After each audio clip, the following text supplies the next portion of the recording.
Hello students, welcome in my class. Today we will discuss about object oriented analysis and we will discuss the different term which are used in object oriented analysis. This is unit 5. ये आपकी unit 5 है book की, ठीक है? तो इसको हम लोग discuss करते हैं unit 5 को कि इसमें क्या क्या चीज़ें हैं। और इससे पहले हम लोग डिज़ाइन एंड डॉक्यूमेंटेशन ऑलरेडी हम लोग पढ़ चुके हैं। डिज़ाइन एंड डॉक्यूमेंटेशन, अब जो सॉफ्टवेयर की डिज़ाइनिंग और डॉक्यूमेंटेशन की या डिज़ाइनिंग की जो बात चलेगी वो ऑब्जेक्ट ओरिएंटेड के कॉन्टेक्स्ट में चलेगी, ठीक है? तो हमारा टॉपिक है object oriented analysis and design. Object object oriented, ये आपने सी प्लस प्लस में ऑब्जेक्ट ओरिएंटेड का कॉन्सेप्ट पढ़ा होगा या जावा में ऑब्जेक्ट ओरिएंटेड का कॉन्सेप्ट पढ़ा होगा। Object oriented analysis and design,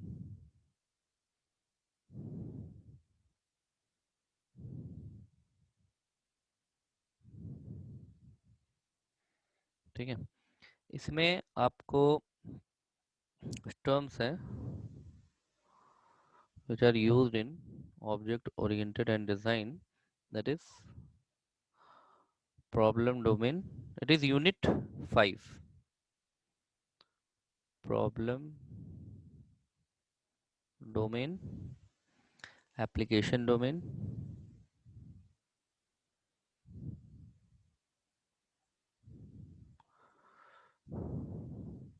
application domain, business objects, domain objects,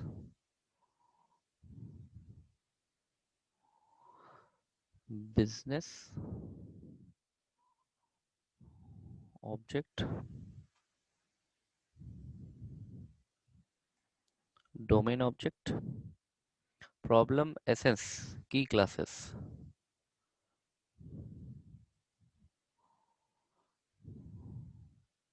problem essence, last is key classes, ठीक है? इसको हम लोग एक एक करके डिस्कस करते हैं कि सबसे पहली चीज़ तो ये है कि आपका ऑब्जेक्ट ओरिएंटेड एंड डिज़ाइन, ये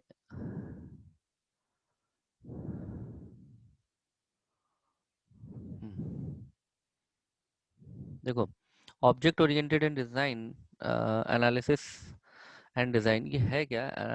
ऑब्जेक्ट ओरिएंटेड का मतलब होता है कि आपको डिटेल में जाने की ज़रूरत नहीं है, सिर्फ आपको रियल लाइफ जो वर्किंग हो रही है पहले उस पे हम कंसंट्रेट करेंगे। यानी कि मान लीजिए कि आपको जैसे एज्यूम आपको बिल जनरेट करना है, सॉफ्टवेयर आप बना रहे हैं, आपको बिल जनरेट करना है। तो बिल की क्या लॉजिक है, इसकी लॉजिक क्या है, लॉजिक पे नहीं जाना है, हमें क्या जनरेट करना है? बिल। तो बिल हमारा ऑब्जेक्ट हो जाएगा, ठीक है? जैसे हमें मार्कशीट जनरेट करना है तो मार्कशीट के हमें डिटेल में नहीं जाना है कि मार्कशीट हम बनाएंगे कैसे। ऑब्जेक्ट ओरिएंटेड डिज़ाइन एनालिसिस में क्या होता है कि आपको क्या काम करना है, बस आप इतना दे। सारे ऑब्जेक्ट जो हैं बने बनाए हमें टूल्स मिल जाते हैं, उनसे हम अपना सॉफ्टवेयर डिज़ाइन कर लेते हैं। इसमें मेनली ये चीज़ होती है, जैसे प्रॉब्लम डोमेन है। अब प्रॉब्लम डोमेन का क्या मतलब है? प्रॉब्लम डोमेन का मतलब है कि हमने यहाँ पर क्या कर लिया कि अब ये वाला आप अगर डिस्कस करेंगे, दिस, ठीक है, इसको अगर हम डिस्कस करेंगे तो this is your problem domain. तो पहले हम लोग प्रॉब्लम डोमेन को देख लेते हैं।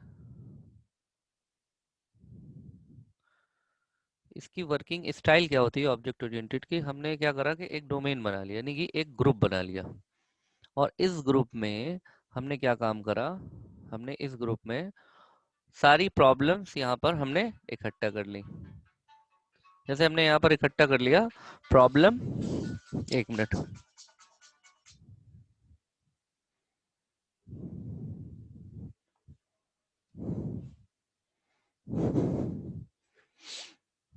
Sorry for disturbance.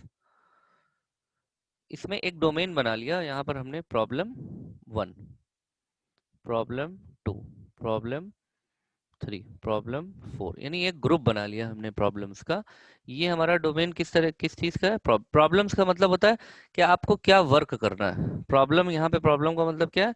वर्क, कि सॉफ्टवेयर को बनाने में क्या क्या आपको वर्क करने हैं। अगर आप मार्कशीट का सॉफ्टवेयर बना रहे हैं, अगर आप आइडेंटिटी कार्ड प्रिंट आउट का सॉफ्टवेयर बना रहे हैं, अगर आप शेयर मार्केट का सॉफ्टवेयर बना रहे हैं, या आप इंश्योरेंस कंपनी का सॉफ्टवेयर बना रहे हैं, तो उसमें क्या क्या वर्क होता है उसका एक डोमेन बना लिया आपने, डोमेन।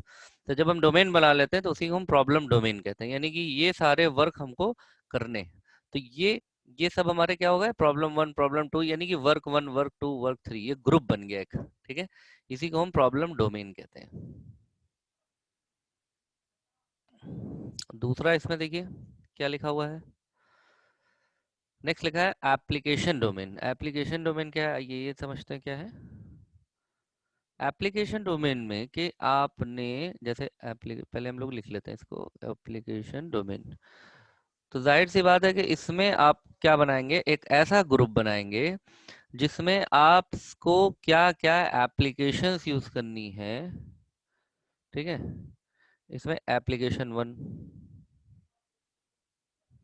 एप्लीकेशन 2, एप्लीकेशन 3, एप्लीकेशन 4, ऐसे ऐसे करके application n, n number of applications, क्या क्या हम एप्लीकेशंस यूज करेंगे उसका एक डोमेन बना लेंगे। तो this is your application domain. उसी तरीके से ये हम लोग फास्ट इसलिए थोड़ा चल रहे हैं कि एग्जामिनेशन ओरिएंटेड आपको पढ़ना है अभी फिलहाल। इसको डिस्कस डिटेल में समझना है तो आप हमसे बात कर सकते हैं, कॉल कर सकते हैं। Business domain, business domain is what? Business domain, business domain में क्या होगा? इसमें हमारे जो भी एक्टिविटीज होंगी, बिजनेस एक्टिविटी, बिजनेस से रिलेटेड, जैसे मान लीजिए आप बैंकिंग की सॉफ्टवेयर बना रहे हैं, तो उसमें क्या क्या एक्टिविटीज होंगी। एक्टिविटी 1, एक्टिविटी 2, एक्टिविटी 3, एक्टिविटी 4, 5, ऐसे ऐसे करके हमारे। और इनको हम क्या, सॉरी, बिजनेस डोमेन नहीं कहेंगे उसको, हम कहेंगे बिजनेस ऑब्जेक्ट्स। ये बिजनेस ऑब्जेक्ट है। बिजनेस ऑब्जेक्ट का मतलब होता है कि अब आपके इसमें जैसे मान लीजिए बैंक है, बैंक में एक डिपार्टमेंट हमारा लोन है, तो लोन को हम एक ऑब्जेक्ट बना लेंगे। ठीक है, हमारा उसमें मान लीजिए कि से है आरडी है, उसमें रिकरिंग डिपॉजिट एक आरडी है, इसको हमने एक ऑब्जेक्ट बना लिया। ठीक है, एक अकाउंट ओपनिंग है, अकाउंट ओपनिंग एंड क्लोजिंग, इसको हमने एक ऑब्जेक्ट बना लिया। ठीक है, और कुछ इन्वेस्टमेंट प्लान्स है बैंक के, इन्वेस्टमेंट प्लान, इसको हमने एक ऑब्जेक्ट बना लिया। तो ये हमारे जो है ऑब्जेक्ट्स हो जाएंगे। दीज आर द ऑब्जेक्ट्स, इनको हम ऑब्जेक्ट्स बोल रहे हैं यहाँ पर। ठीक है, इनको हम ऑब्जेक्ट्स बोल रहे हैं। तो ये हमारा हो जाएगा बिजनेस ऑब्जेक्ट। ठीक है, अब डोमेन ऑब्जेक्ट, डोमेन ऑब्जेक्ट क्या चीज़ है? डोमेन ऑब्जेक्ट्स में अगर आप डोमेन, इसमें है domain objects, domain object, domain objects में क्या है कि ये आपके डोमेन्स है। ठीक है, डोमेन 1, डोमेन 2, डोमेन 3, डोमेन 4, इस तरह से करके। और हर डोमेन्स में डिफरेंट डिफरेंट आपके क्या है? ऑब्जेक्ट्स हैं। यहाँ ऑब्जेक्ट एक्स है, यहाँ वाई है, यहाँ जेड है, यहाँ टी है, ये सब ऑब्जेक्ट्स हैं। तो ये हमारे सारे, ये हो गए हमारे डोमेन ऑब्जेक्ट्स, ये सब डोमेन्स है। डोमेन मतलब ग्रुप। तो ग्रुप ऑफ ऑब्जेक्ट, यहाँ पे ऐसा हो सकता है, कई सारे ऑब्जेक्ट्स हो सकते हैं यहाँ पर, और इनको मिला करके ये पूरा, ये हमारा बन गया डोमेन ऑब्जेक्ट। ठीक है, this is the concept of domain object. Okay, problem essence, problem essence is what? इसको भी हम लोग डिस्कस कर लेते हैं। अभी ये प्रॉब्लम एसेंस क्या है?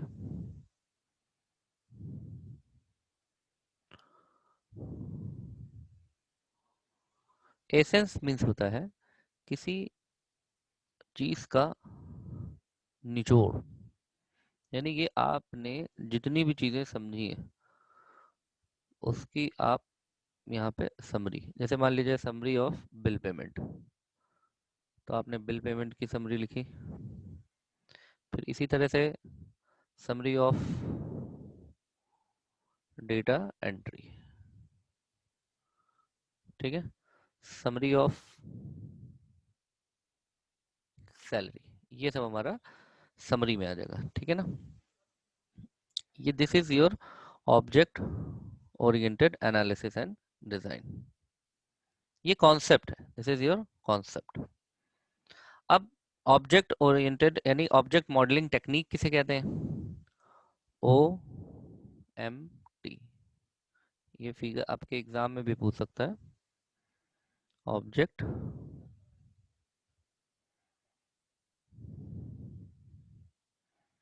Modelling, object modelling technique. इसमें एक फिगर आप ड्रॉ कर लीजिए, पेज नंबर 186 पर है ये, 1 2 3 1 2 3 एंड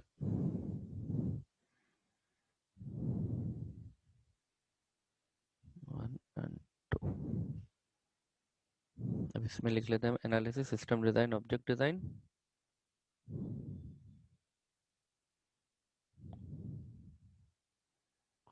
एनालिसिस लिख लिया, इसमें हमने लिख लिया सिस्टम डिजाइन,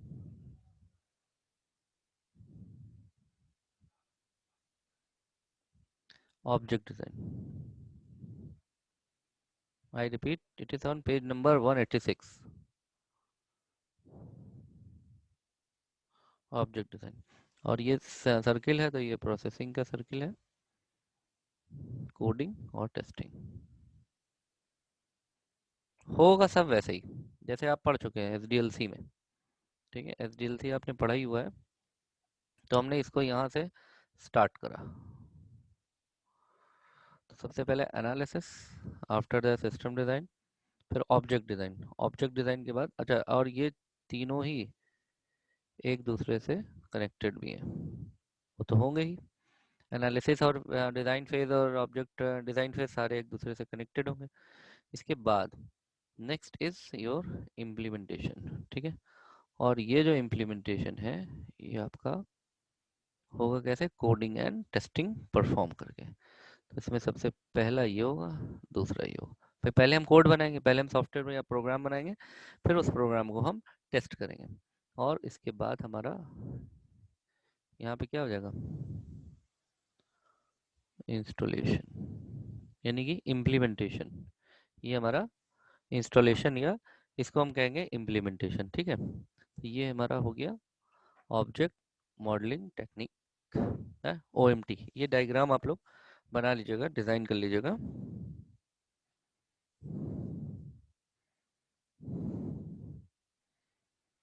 अब इसमें कई सारे ऑब्जेक्ट मॉडलिंग टेक्निक के टाइप्स होते हैं, टाइप्स ऑफ मॉडल इन, क्या क्या मॉडल यूज होते हैं, यहाँ पे लिख लो, मॉडल्स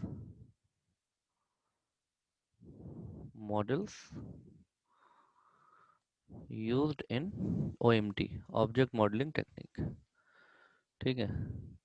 तो आपका दिया हुआ है इसमें object OMDM FM, OMDM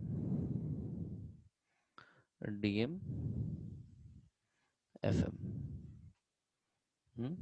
OMDM और FM, object model, dynamic model, functional model, object model, dynamic model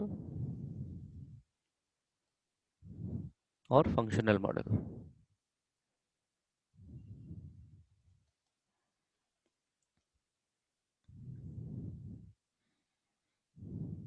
अब इसमें जो हमारा OM है, OM यानी कि ऑब्जेक्ट मॉडल, इसमें क्या होता है, इसमें हमारे ऑब्जेक्ट्स डायग्राम्स बनते हैं,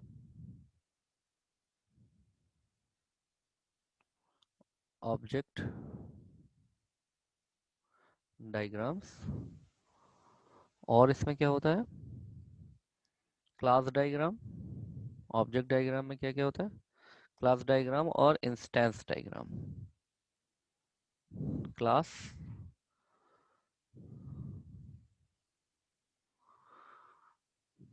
डायग्राम और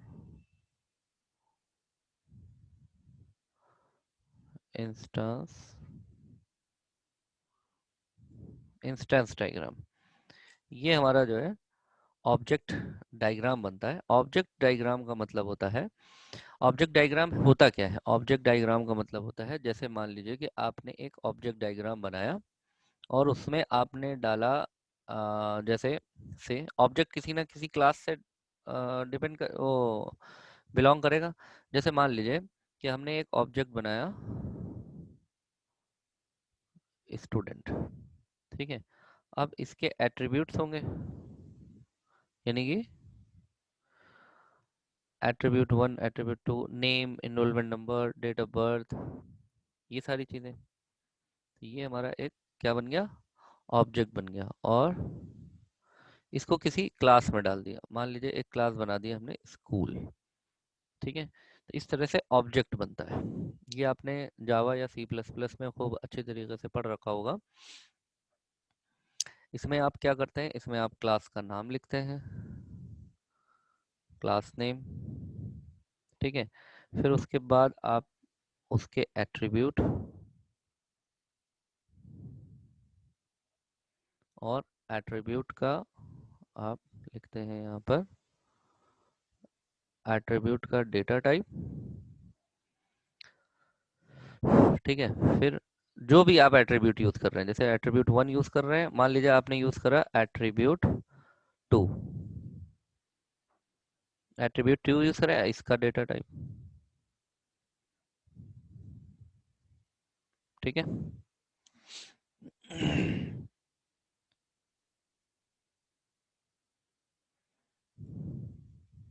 तो दिस इज योर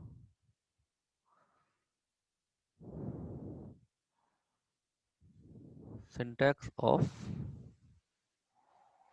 class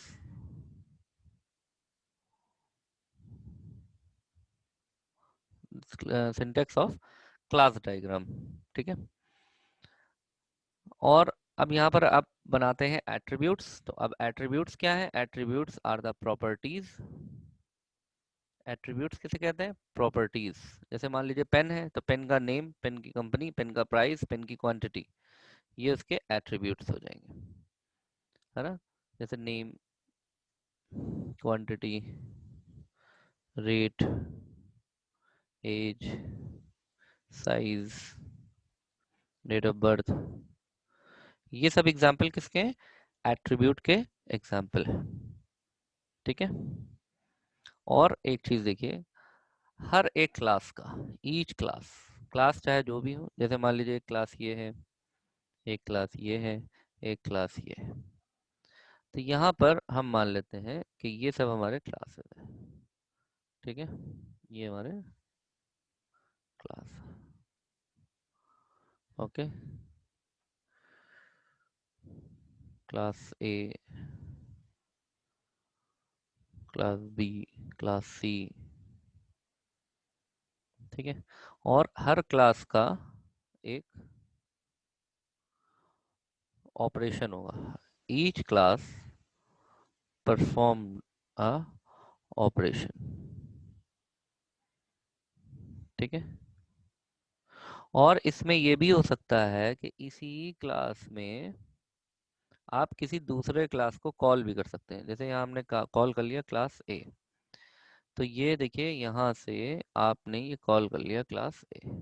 ऐसा भी हो सकता है कि आप यहाँ पे क्लास ए में कॉल कर सकते हैं फंक्शन क्लास सी को, ये क्लास सी में आप कॉल कर सकते हैं क्लास बी को, ठीक है। तो this is operations and methods, इसको हम कहते हैं ऑपरेशंस एंड मेथड्स, ठीक है। बाकी इसमें जो है आपका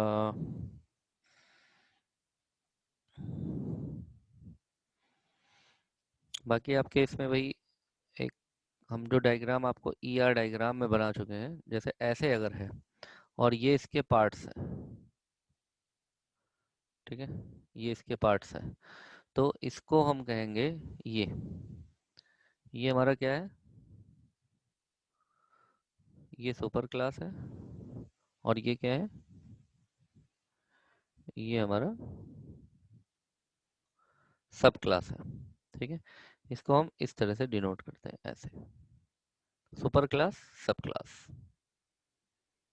ठीक है, तो मान लीजिए ये हमारा ए है, ये हमारा A.1 है, ये A.2 है, इस तरीके से सुपर क्लास सब क्लास। ठीक है, और इसी में जब हम इधर से इधर चलते हैं तो इसको हम कहते हैं स्पेशलाइजेशन। और जब हम सब क्लास से ऊपर चलते हैं, सुपर सुपर क्लास की तरफ, तो इसे हम कहते हैं जनरलाइजेशन। ये क्या है, स्पेशलाइजेशन और जनरलाइजेशन, इसको आप ऐसे समझ लीजिए, जैसे मान लीजिए कि आपने यहाँ पर, बहुत सिंपल है, जैसे आपने मान लीजिए यहाँ पे करा स्टूडेंट, ठीक है, आपने कोई क्लास बनाया है स्टूडेंट। अब यहाँ पर आपने कहा साइंस स्टूडेंट्स, आर्ट्स स्टूडेंट, और आपने कहा कंप्यूटर स्टूडेंट्स। ठीक है, ये बन गया, ये सब क्लास किसके हैं, स्टूडेंट के। अब इसको समझिएगा, ये सब क्लास किसके हैं, यहाँ पे एक ट्रायंगल बना देते हैं, तो ये हो जाता है कि भाई ये हमारे सुपर क्लास है, स्टूडेंट क्या है, सुपर क्लास है, और कॉमर्स स्टूडेंट सब class of student super class. ठीक है, तो आर्ट्स में भी हमने कहा कि ऐसा है कि आर्ट्स में हमने कह दिया कि ये हमारे हिस्ट्री के स्टूडेंट्स हैं और ये हमारे ज्योग्राफी के स्टूडेंट्स हैं। कंप्यूटर में भी हमने कह दिया कि ये हमारे हार्डवेयर के स्टूडेंट्स हैं। ठीक है, हार्डवेयर स्टूडेंट्स और सॉफ्टवेयर स्टूडेंट्स, मतलब हार्डवेयर पढ़ने वाले स्टूडेंट्स और सॉफ्टवेयर पढ़ने वाले स्टूडेंट्स। अब देखिए, जितना आप नीचे जाते रहेंगे, यानी कि यहाँ से आप जितना नीचे जाते रहेंगे, डेप्थ में जाते रहेंगे, you will get specialised information. That means कि अगर आप नीचे जाएंगे तो आपको आर्ट स्टूडेंट का मिलेगा, आर्ट में स्पेसिफिक, यहाँ साइंस और कॉमर्स नहीं मिलेगा। अगर इस पॉइंट पर आप आते हैं तो आपको मिलेगा आर्ट्स, लेकिन अगर इस पॉइंट पे आप एक्सेस करते हैं तो आपको आर्ट्स साइंस कॉमर्स सब मिलेगा। अगर आप इस पॉइंट पर आते हैं तो आपको मिलेंगे साइंस के स्टूडेंट्स, इस पॉइंट पे आते हैं तो आपको मिलेंगे कंप्यूटर के स्टूडेंट। यहाँ पर आपको आर्ट और साइंस नहीं मिलेगा। यहाँ पर आते हैं तो सिर्फ आपको कंप्यूटर स्टूडेंट में भी हार्डवेयर स्टूडेंट्स मिलेंगे। तो you can not access the list of geography student, history student and science student from here। तो ये क्या हो गया, ये स्पेशलाइज लिस्ट हो गई। तो जैसे जैसे हम नीचे आते हैं, इसीलिए नीचे यहाँ पर हम जब डिवाइड करते हैं सुपर सुपर क्लास को सब क्लास में, तो उसी को हम कहते हैं स्पेशलाइजेशन। और जब नीचे से ऊपर जाते हैं तो उसे हम कहते हैं जनरलाइजेशन, जनरलाइजेशन। और ऊपर जाते हैं तो क्या कहते हैं, स्पेशलाइजेशन। ठीक है, जैसे एम्प्लॉय है, एम्प्लॉय में परमानेंट एम्प्लॉय, टेम्परेरी एम्प्लॉय। तो एम्प्लॉय को जब हम एक्सेस करेंगे, अगर हमने एम्प्लॉय को एक्सेस करा तो सारे एम्प्लॉय की डिटेल मिलेगी, तो ये हमारा जनरलाइज हो गया। लेकिन अगर हम इसके नीचे वाले लेवल पर आ जाते हैं तो हमें टेम्परेरी एम्प्लॉय और परमानेंट एम्प्लॉय, यहाँ परमानेंट, यहाँ सिर्फ परमानेंट की मिलेगी, टेम्परेरी की नहीं मिलेगी, यहाँ सिर्फ टेम्परेरी का मिलेगा, परमानेंट का नहीं मिलेगा। तो इसका मतलब जब नीचे जा रहे हैं तो क्या कर रहे हैं, स्पेशलाइजेशन, और जब हम ऊपर जा रहे हैं तो क्या कर रहे हैं, जनरलाइजेशन। बात समझ में आ गई। तो सब क्लास से सुपर क्लास में जाएंगे तो जनरलाइजेशन होगा, और सुपर क्लास से सब क्लास में आएंगे तो स्पेशलाइजेशन होगा। ठीक है ना।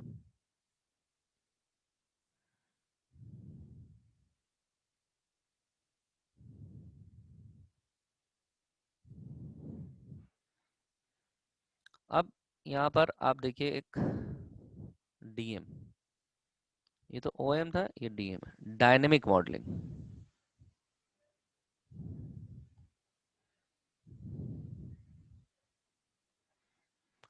Dynamic modelling work with state, state ध्यान रखिएगा, वर्क विद स्टेट।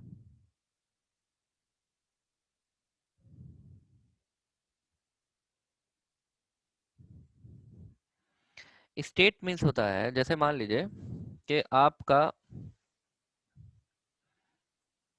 जैसे मोबाइल, तो मोबाइल की स्टेट क्या है? दो स्टेट है, एक ऑन और एक ऑफ। ऑफ से चेंज जब करेंगे तो ऑन में आ जाएंगे, ऑन से जब चेंज करेंगे तो ऑफ में आ जाएंगे। ठीक है, जैसे मान लीजिए कि आप अपने मोबाइल में नेटवर्क, इंटरनेट ऑन करते हैं, तो उसमें जो नेटवर्क वाला ऑप्शन होता है, तो ऐसा कुछ होता है। ठीक है, ये ऐसा, इसको आप क्या करते हैं, इसकी दो स्टेट्स हैं, एक ऑन और एक ऑफ। जब ऑफ होता है और आप स्टेट चेंज करते हैं तो वो ऑन में चला जाता है, और जब ऑन होता है और आप स्टेट करते हैं तो वो ऑफ में चला जाता है। ठीक है, यानी कि आप, हम ये यहाँ पर कहना चाह रहे हैं, जैसे मान लीजिए कि आपने यहाँ पर दिया प्रिंटर है, प्रिंटर की दो स्टेट्स है, एक कि वो प्रिंटिंग कर रहा हो, और एक कि वो प्रिंटिंग नहीं कर रहा है। तो इस स्टेट से इस स्टेट में कैसे जाएगा? जब आप प्रिंटर को ऑफ करेंगे। और नॉट से प्रिंटिंग में कैसे जाएगा? जब आप प्रिंटर को ऑन करेंगे। तो ये स्टेट हो गया। इस तरीके से जब हम डायनेमिक मॉडलिंग को का यूज करते हैं तो उसमें नोटेशन होता है, ये ये वाला बॉक्स जो हम यूज करते हैं, ऐसे कुछ थोड़ा सा ओवल टाइप का होता है, ये हम यूज करते हैं स्टेट के लिए। It is use for state, यानी कि जैसे हमने कहा स्टेट वन, और यहाँ पर एक और हमने बना दिया, और यहाँ अंदर लिख दिया हमने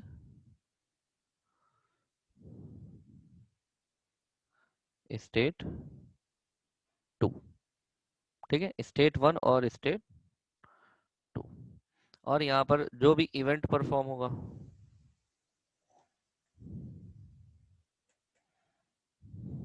यहाँ पे जो भी इवेंट परफॉर्म होगा, तो ये this is your state diagram. ठीक है, और यहाँ पर एक बनता है कुछ इस तरह का। ठीक है, और एक और बन जाता है छोटा, ओके, और एक बड़ा बना देते हैं। और यहाँ पर ये जो छोटा वाला है, इसको कुछ ऐसा इस तरह का जो नोटेशन होता है, इसको कहते हैं हम रिजल्ट। ये नोटेशन है डायनेमिक मॉडलिंग की, इसको हम बोलते हैं रिजल्ट। ठीक है,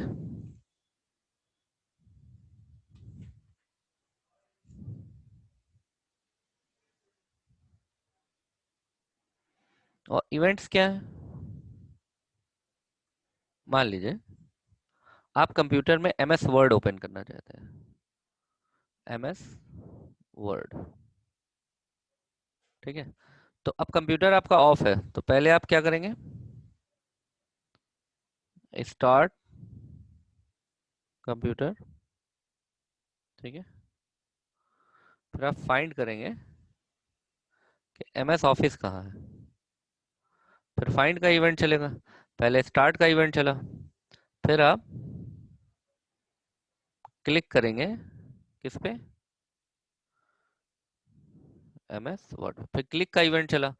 तो यानी कि ये एक इवेंट ये है, एक इवेंट ये है, एक इवेंट ये है। स्टेट क्या है? पहले आपने कंप्यूटर का स्टार्ट करा तो स्टार्ट हो गया, ये हमारी स्टेट्स है,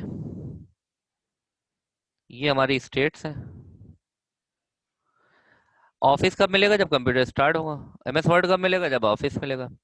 ऑफिस कंप्यूटर कैसे मिलेगा? इस पे जो इवेंट हमें करना है, इवेंट, इवेंट वो कौन सा इवेंट परफॉर्म करना है? वो इवेंट हमें परफॉर्म करना है स्टार्ट। तो जब हम इवेंट स्टार्ट परफॉर्म करेंगे तो कंप्यूटर ऑन हो जाएगा। और जब हम इवेंट फाइंड परफॉर्म करेंगे तो ऑफिस ओपन हो जाएगा। और जब हम इवेंट क्लिक परफॉर्म करेंगे तो एमएस वर्ड ओपन हो जाएगा। तो यहाँ से ये चेंज हुआ, यहाँ से ये चेंज हुआ। लेकिन हमारा जो मेन स्टेट थी वो क्या थी? सिस्टम ऑफ था। ऑफ हमारी मेन स्टेट थी। वहां से हम एमएस वर्ड तक कैसे गए? कंप्यूटर को स्टार्ट करा, ऑफिस को ढूंढा और एमएस। तो ये हमारा जो है ये इवेंट्स कहलाता है, इसको हम इवेंट्स कहते हैं। ठीक है। और स्टेट आप समझी गए, इवेंट्स और स्टेट। ठीक है। अब स्टेट डायग्राम के लिए जो कॉन्टेक्स्ट है, मतलब जिस तरह से बनता है स्टेट डायग्राम, तो उसमें हमने अभी आपको बताया है। एक और आप देख लीजिए स्टेट डायग्राम के, उसका सिंटैक्स क्या है स्टेट डायग्राम का। स्टेट डायग्राम में एक तो आपका ये सिंबल है, एक ये सिंबल है, यहाँ पर आपने लिख दिया। इसके अंदर में लिखा आपने सेट और सॉरी आइडल लिखा, और यहाँ पे लिखा एक्टिव। ठीक है। अब यहाँ पर आपने एक ऑफ और एक ऑन, वही जो भी हमने बताया है। जब आप आइडल को ऑफ करेंगे तो हमारा स्टेट क्या चला जाएगा? एक्टिव में। और जब एक्टिव को हम, एक्टिव जो हमारा ऑन है, जब उसको हम करेंगे तो हमारा किस में चला जाएगा? आइडल में। मतलब ये कह रहा है कि आइडल को ऑन करेंगे तो एक्टिव को लीड करेगा। यानी आइडल के ऑन करने पर, आइडल को ऑन करने पर एक्टिव हो जाएगा, और एक्टिव को ऑफ करने पर आइडल हो जाएगा। आइडल का मतलब होता है खाली बैठना। ठीक है। तो ये हमारे जो है, ये क्या हुआ? ऑन और ऑफ। ये हमारा कहलाता है ट्रांजिशन। ट्रांजिशन मतलब होता है चेंजेस। भाई बल्ब का बल्ब अगर जल रहा है तो इसका मतलब क्या है? वो अपनी कभी ना कभी ऑफ कंडीशन में था, ऑन हुआ है, तो उसका ट्रांजिशन हुआ ऑन। और जब हम अगर ऑन है उसको हम ऑफ करेंगे तो कभी ना कभी वो जल रहा है। ऑफ बल्ब को देखने से क्या होता है कि उसकी पहले की स्टेट क्या है? प्रीवियस स्टेट उसकी ऑफ थी, जो कि प्रीवियस स्टेट उसकी ऑन थी, जो कि अब ऑफ है। तो ये हो गया हमारा स्टेट डायग्राम। ठीक है। और उसके नोटेशंस, ये सब आपको पेज नंबर 200 पर सारे डायग्राम्स मिल जाएंगे। फिर हमने डेटा फ्लो डायग्राम्स वगैरह सब पढ़ ही लिया था, है ना। और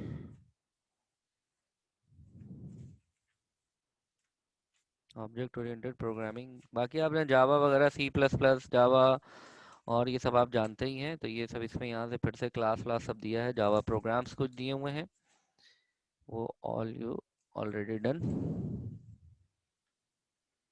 फिर इसमें है ऑब्जेक्ट ओरिएंटेड डेटाबेस, ये सब भी आपने पढ़ा हुआ है। फिर लास्ट एक आपका यूनिट चलेगा, यूनिट नंबर 6, वो हम अपने नेक्स्ट क्लास में देखेंगे। That is managerial issue in software project. ये हमारी नेक्स्ट क्लास होगी।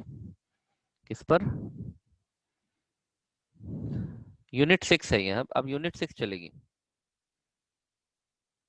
Managerial issues. देखिए यूनिट 1 2 3 ये बहुत इंपॉर्टेंट है। मैनेजरियल इश्यूज इन सॉफ्टवेयर, ठीक है, इन सॉफ्टवेयर प्रोजेक्ट्स। किसमें? सॉफ्टवेयर प्रोजेक्ट्स में। ठीक है, इनको हम देखेंगे अपनी नेक्स्ट क्लास में। Till then be safe and goodbye. Thank you.